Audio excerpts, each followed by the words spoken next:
साथियों नमस्कार। जैसा कि एक न्यूज़ रिपोर्ट है कि मार्च के बाद स्कूलों में नहीं होंगे और प्रशिक्षित शिक्षक। तो इस विषय में मैं आपको कुछ जानकारी दे दूं कि इस हेडलाइन का क्या मतलब है।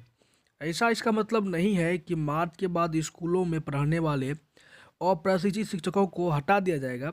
इसका ये मतलब नहीं है, बल्कि इसमें कुछ और बातें हैं, ज़रूरी बातें हैं जो आप लोगों को जाननी चाहिए। तो चलिए जानते हैं इस न्यूज़ को। यहाँ सबसे बड़ी बात है कि मोदी सरकार का एक और सपना पूरा होने वाला है। स्कूलों में पढ़ा रहे सभी शिक्षकों को प्रशिक्षित करना और एक बड़ी चुनौती थी जिससे लगभग पूरा कर लिया गया है। तो चुनाव में उतरने से पहले सरकार का स्कूलों को प्रशिक्षित शिक्षकों से मुक्त बनाने का एक बड़ा सपना साकार हो जाएगा। देश भर के स्कूलों में पढ़ा रहे ऐसे करीब 13 लाख शिक्षकों के प्रशिक्षण का काम 15 मार्च को पूरा हो रहा है, तो तय समय से करीब 2 हफ्ते पहले पूरा हो जाएगा।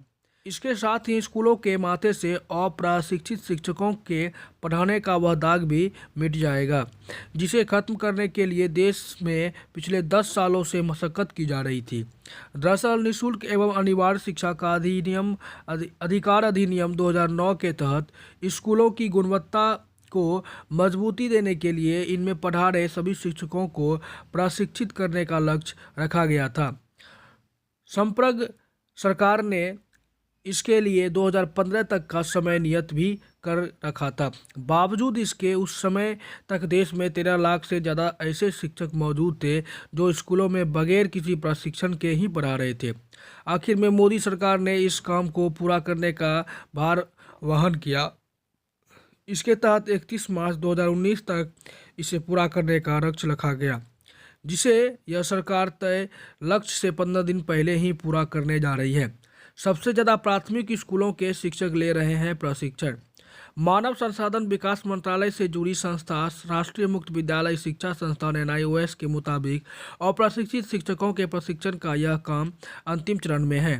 15 मार्च तक इसकी परीक्षाएं पूरी हो जाएगी। खास बात यह है कि जिन 13 लाख से ज़्यादा शिक्षकों को प्रशिक्षण दिया जा रहा है उनमें ज़्यादातर प्राथमिक स्कूलों के हैं। हालांकि इसमें 8वीं तक के स्कूलों में पढ़ाने वाले और प्रशिक्षित शिक्षकों को शामिल किया गया है। पढ़ाने के स्तर में भी आएगा सुधार।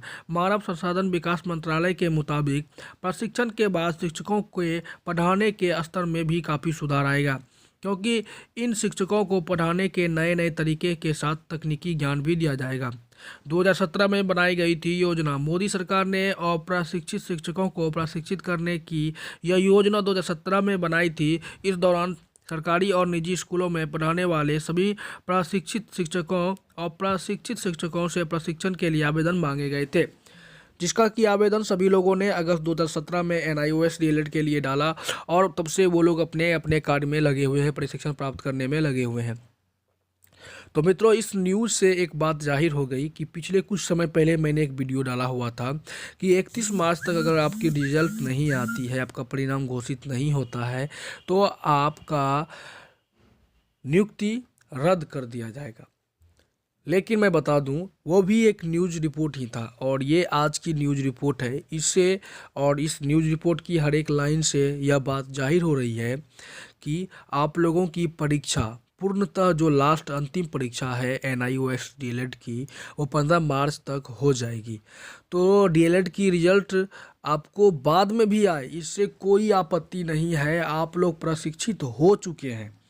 आप लोगों ने जैसे ही अपना अंतिम परीक्षा दिया, आप लोग प्रशिक्षित हो चुके हैं।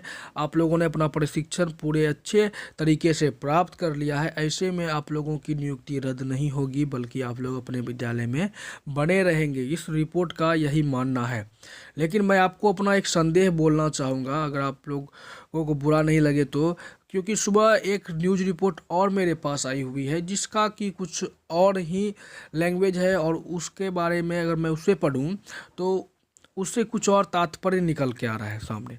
अगर आप लोगों के पास समय है तो ज़रा उसे भी देख लीजिए।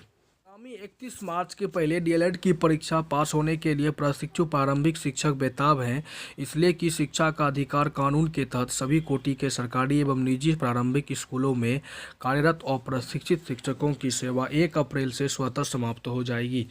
इनमें बड़ी संख्या में अप्रशिक्षित प्रारंभिक शिक्षक के इनमें बड़ी संख्या में अप्रशिक्षित प्रारंभिक शिक्षक प्रशिक्षित होने के लिए राष्ट्रीय मुक्त विद्यालय शिक्षा संस्थान यानी कि NIOS से DLED कोर्स कर रहे हैं। इनमें सरकारी और निजी दोनों कोटि के स्कूलों के प्रारंभिक शिक्षक हैं। सरकारी स्कूलों के ऐसे प्रारंभिक शिक्षकों का DLED रिजल्ट 31 मार्च के पहले देने की मांग को लेकर TET शिक्षक संघ 23 जनवरी को यहां राष्ट्रीय मुक्त विद्यालय शिक्षा संस्थान NIOS के क्षेत्रीय कार्यालय का दरवाजा खटखटाएगा। संगठन के प्रदेश संयोजक राजू सिंह के मुताबिक उस दिन क्षेत्रीय कार्यालय के समक्ष प्रदर्शन के जरिए राष्ट्रीय मुक्त विद्यालय शिक्षा संस्थान NIOS को ज्ञापन दिया जाएगा। दूसरी ओर TET STET उत्तीर्ण नियोजित शिक्षक संघ गुट के अध्यक्ष मार्कंडेय पाठक एवं प्रदेश प्रवक्ता अश्विनी पांडे ने बिहार विद्यालय परीक्षा समिति द्वारा ली गई DLED की परीक्षा में फेल कर गए शिक्षकों को ग्रेस देकर पास करने की मांग की है तथा कहा है कि ऐसा नहीं हुआ तो ऐसे शिक्षकों की नौकरी चली जाएगी। इसके लिए संगठन के प्रदेश कोषाध्यक्ष मितेंदु के नेतृत्व में एक प्रतिनिधि मंडल में ज्ञापन भी सौंपा है। TET STET उत्तीर्ण नियोजित शिक्षक संघ गोपुट एवं TET शिक्षक संघ ने सरकारी टीचर्स ट्रेनिंग कॉलेज के 2017-19 की DLED परीक्षा अविलंब लेने एवं रिजल्ट 31 मार्च के पहले देने की मांग की है। तो यहाँ पे मित्रों देख रहे हैं कि यहाँ पे 2-3 प्रकार के जो DLED परीक्षाएं हुई हैं उन सभी के बारे में बात की गई इस रिपोर्ट में, और साथ ही यहाँ पे NIOS की बात भी की गई है कि 31 मार्च से पहले इसका परिणाम घोषित होना भी अनिवार्य है। तो ऐसे में मित्रों थोड़ा देर संदेह बना हुआ है सभी लोगों के मन में, जब तक कि सरकार की ओर से कोई लेटर नहीं जारी की जाती है। देखिए आगे समय में क्या होता है। फिलहाल मेरे पास जो जानकारी थी वो आप लोगों से मैंने शेयर की। आप लोगों की क्या राय है आप लोग वीडियो में कमेंट्स करके ज़रूर बताएं ताकि हम लोग भी उस पर कुछ आगे बात को बढ़ा सकें। धन्यवाद।